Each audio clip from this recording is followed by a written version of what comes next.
story. Welcome back to another video here at my YouTube channel. I am glad you are here today and I hope you are all doing well. Today is all about stencils.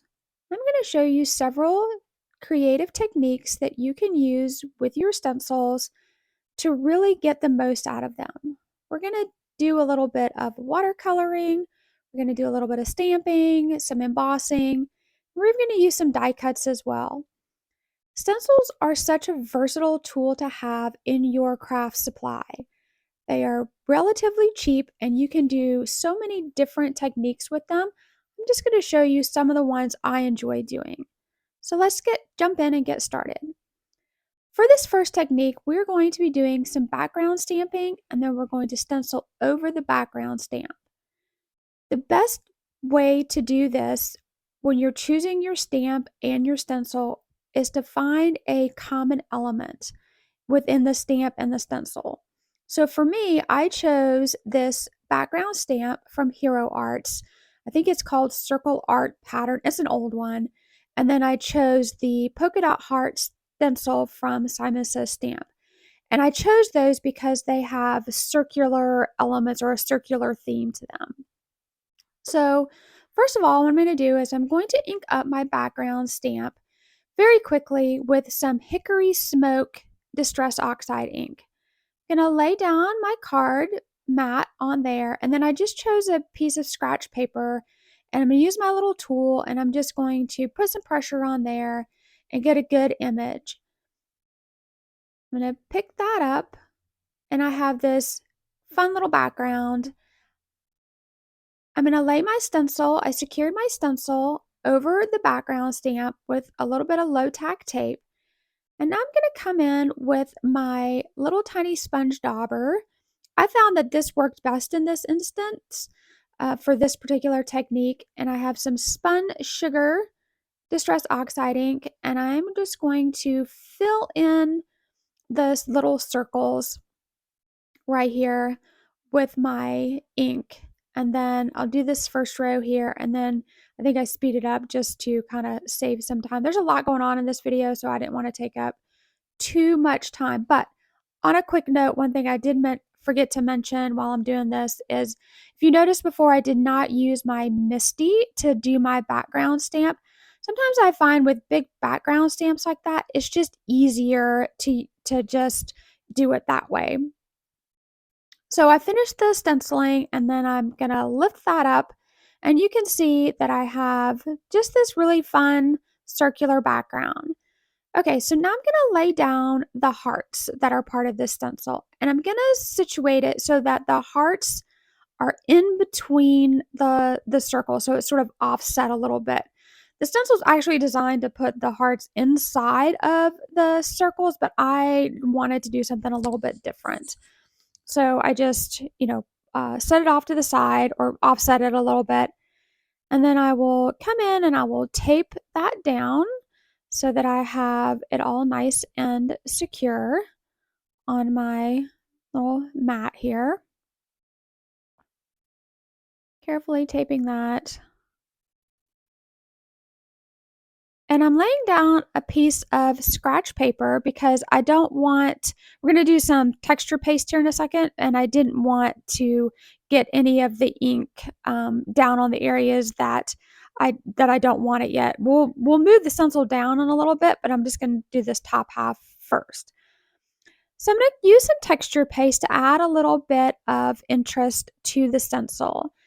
And what I did here was I smushed some picked raspberry distress oxide ink onto my mat, and I sprayed it with some water. And now I'm going to take this texture paste and I'm going to mix in with my little palette knife. I'm just going to scoop a little bit out here, and I'm going to mix that in there. And the reason why I sprayed it first with the water is I found it gave me better, it just pigmented the ink a little bit more and made it a more bold, I got a bolder result with the ink and the texture paste. So I'm going to hold my little piece of paper over, my little scrap paper here. I'm going to come in and I'm going to just smooth out. I'm going to lay this down, and I'm just going to cover the all over the stencil with it. And I'm just gonna get as much on there as I can and smooth it out. That on there, and I sped that up a little bit, kind of back and forth. And then I took after I kind of laid down what I wanted, and then I grabbed it's actually an old learner's permit for my son. You can use a credit card, gift card, whatever. And this just helped to smooth out that texture paste a little bit so that it wasn't clumpy anymore. So I removed my little piece of paper and I actually did get just a little in that circle right there. So I just took my finger and moved that out of the way while it was still wet. And now I'm going to carefully pick up my stencil, and we still have to do that bottom row right there, that bottom half of the card. So I just carefully moved it down, lined up the stencil again, laid it down gently because that bottom row of hearts that we just did obviously is still wet. So I just repeated the same process. I probably should have used a little bit more ink and texture paste. I was kind of running low at the end. Again, just took that little card that I had and I just smoothed that out. And then you can see just a super fun and easy way to use your stencils and combine them with your background stamp. Um, Once it was dry, I set it off to dry for probably, I don't know, 30 minutes or so. I went and had a sandwich or something. Now I'm gonna come in and I'm gonna add a little more interest to those hearts. You know me, always like to have some shimmer. So I'm gonna use my little Spectrum Noir glitter pen here. And I just went over all of the hearts carefully so that, the ink didn't smear. I wasn't trying to activate the Distress Oxide ink. I just wanted to add a little bit of shimmer in there. So I just went through and did that. And while I'm doing that quickly, I just wanted to also mention, one of the best ways to stretch your supplies is to figure out ways that you can combine them. And don't be afraid to dig back into some of your older stuff and use it. I try to use everything I mean, I bought it, right? So use it. If you bought it, use it. It doesn't always have to be the latest and the greatest and the new. I've had these stamps and stencils forever and they still work just fine. So you can see a little bit of shimmer there, and then I'm gonna just quickly finish off this card. I'm going to adhere it the down to my the background down to my card base. I just have a standard size card, 4 1/4 by 5 1/2. It's a side folding card. And then I have these little sentiment strips from Altenew. These are the bold sentiments. I stamped them off camera and cut them out. And then I'm just going to stack them up. I thought it would be fun to just sort of stack them up. This background just, I don't know, for whatever reason, it just reminded me almost of like a cupcake or a cake type background.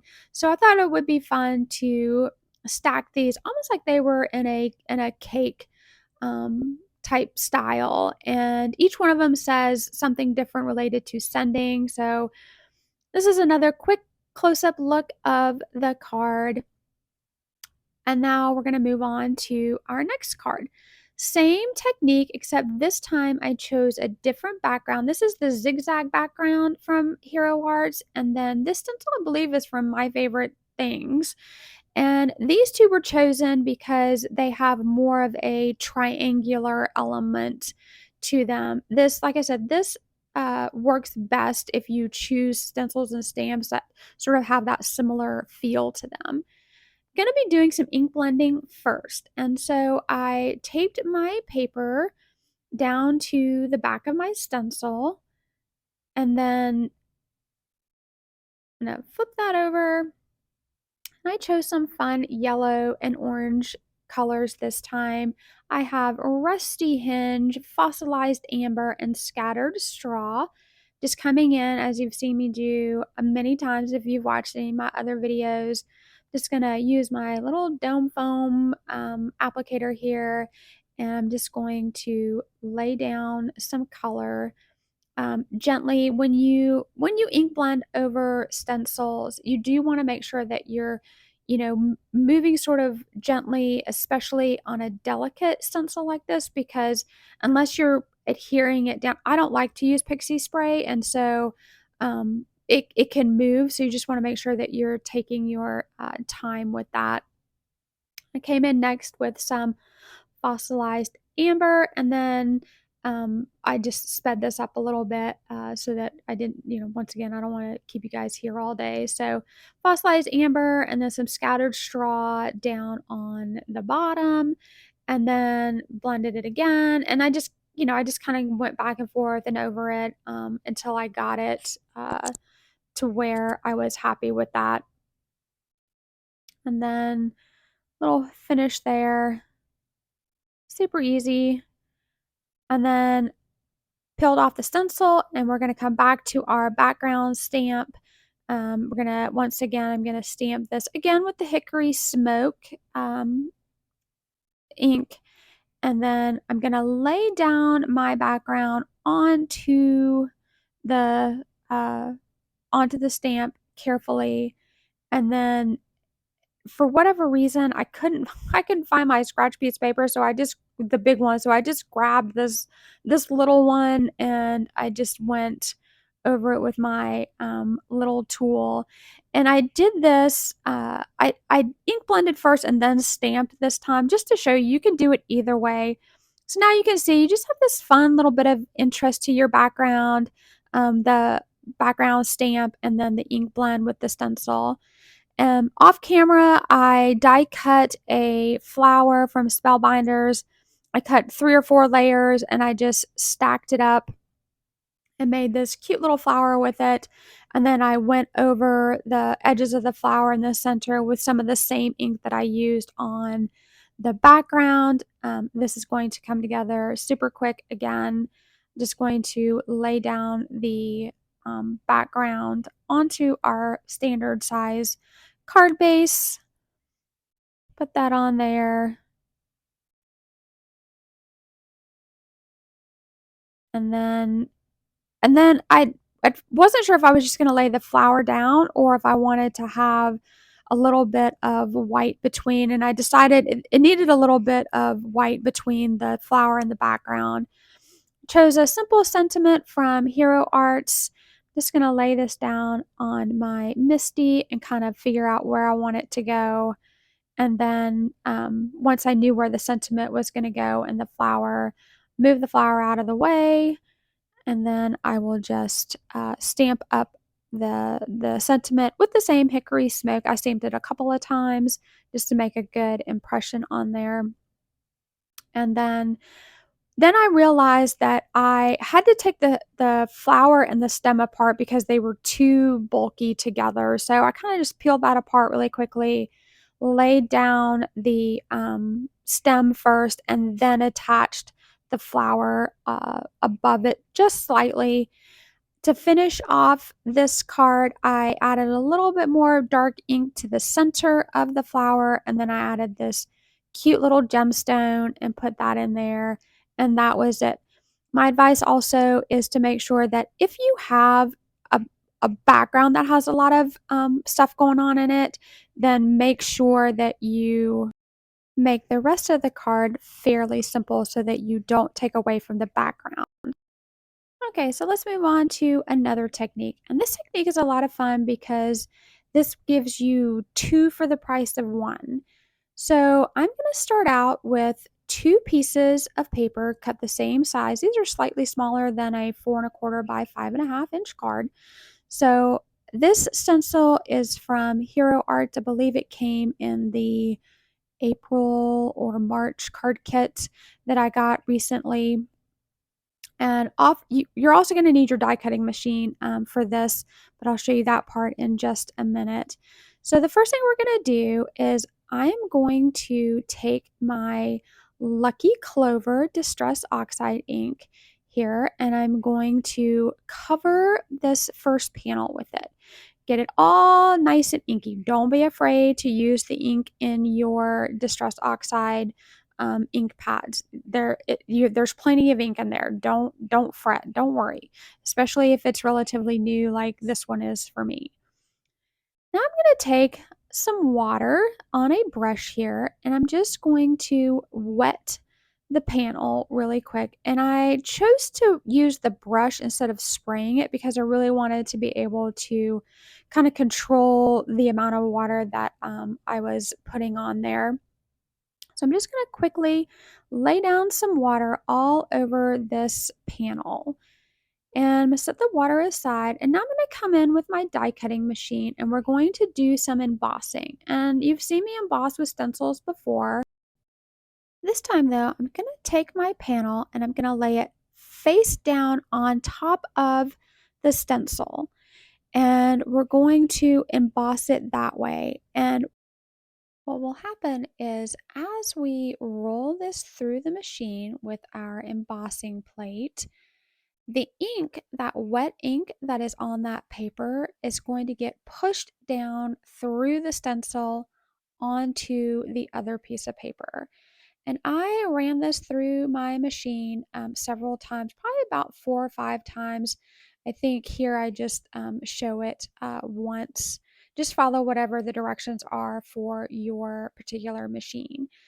And when we get done, you can see now we have these two very fun backgrounds. This is the background that we inked, and it has a little bit of a texture there. And then this one is the one that is the white panel. And what happened is we pushed that color into the stencil, or into the paper rather. I went ahead and finished these cards off camera really quickly. Again, I kept them very simple because I wanted the background to be the focus. For this one, I just did a top folding card. I added some silver cardstock as a base, and then put another piece of, actually that's actually a white frame. I was going to stack the frame but then decided not to. I added a simple die cut sentiment and then finished off with some silver stickles in the center. For this panel here, I just added a simple black strip along the center, and then used some of the excess from the previous card that I trimmed off. I white heat embossed a simple happy birthday sentiment. And here is another quick close-up of those techniques, of that one technique. I'm going to show it one more time here. This time I'm going to show how you can use two different colors. You can start with one color, and then we will do a different one, and we'll push the two colors together. So I have some antique linen distress oxide ink right here. Again, just covering the first panel with my ink, set that aside. I have some lumberjack plaid distress oxide ink. I found the darker color worked the best because remember, we're going to put some water all over this, and so that's going to lighten the ink up a bit as when we roll it through our machine. So kind of the darker color you start with, the better it will be. Again, and this time I realized that I probably on the last one had a little too much water, so I'm going to bring in my towel and I just kind of dabbed off the water as before I applied it to the card, or to the ink panel. And again, just getting a good even covering of water on there. And then once again, I'm going to bring in my die cutting machine. I already have down the antique linen piece that we did. Embossing, matte, stencil, or paper, then stencil. Flip over your watercolor panel that you did, lay that down, and then I actually secured this one with just a tiny piece of tape right there. Came in with my blue embossing plate right here, and again just ran that through very quickly several times, and now you can see we pushed that red ink onto the antique linen background, and now we have this other background as well, and it's like 2 cards for the price of 1. Okay, so moving on to our final technique that I'm going to show you today. For this one, I decided to use my stamp wheel from Altenew. This is actually my first time using it, And so I just thought I would break that out. I'm not sure if I'm going to do a video on this or not. There's several of them out there. I'm just still kind of playing around with it. I have this Pink Fresh Studios mirrored triangle stamp or stencil that we're going to start with, and we're actually going to do this is called double stenciling. And for this technique, you just want to make sure that you choose two stencils, one that has more open space and one that's more, like closer together. So the triangles for me created a little bit of open space. And so I'm just going to lay that down onto my sticky grid with my stamp wheel. And I have some shaded lilac distress oxide ink, and we're just going to do some standard ink blending all over. I'm just using this one color right here, getting all that down. I'm just going to speed this up really quick and cover the whole panel. Now, once I got done, you're going to leave the stencil where it is, and then you're going to come in with your second stencil. I chose the half-tone stencil from Altenew, and I'm going to lay that down right on top of the other stencil. Now, the stamp wheel in this instance didn't really do me a lot of good because the stencils are essentially the same exact size. And so I just pushed it down as much as I could. I'm going to come in now with a bit of a darker color. This is Prize Ribbon. And I am going to, again, just ink all over that stencil with my foam applicator really quickly, just kind of holding the stencil in place as I go, kind of dabbed it on there through those little holes. At first I thought I was just going to kind of be able to see where the stencil holes were and just do it that way. And then I just quickly realized that I just needed to go over the whole thing. So I just covered all of the stencil here, did that. That's all done. Nice even coverage there. And then once I was satisfied that I'd gotten it all in there, I'm going to peel up the first stencil. And actually that stencil was a little bit bigger, so I was able to adhere it to the sticky grid. And then I'm going to peel up our original first stencil, and you'll see this is a great way to just add a little bit more interest. The dots are inside of the triangles. And this stencil, that reversed mirrored triangle, is actually meant to be, flipped and used as like a mirror image. So I came in and I laid it down again. This time I just flipped it so that the openings are on the bottom of the triangles. I'm going to push that down. And then I just repeated the same process. This time I started with the Prize Ribbon Distress Oxide ink. Again, I'm just going to come in and quickly blend over those openings with my applicator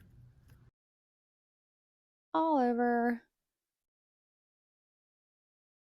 And it's just a easy way to, like I said, just to add some quick interest to your card or to your background.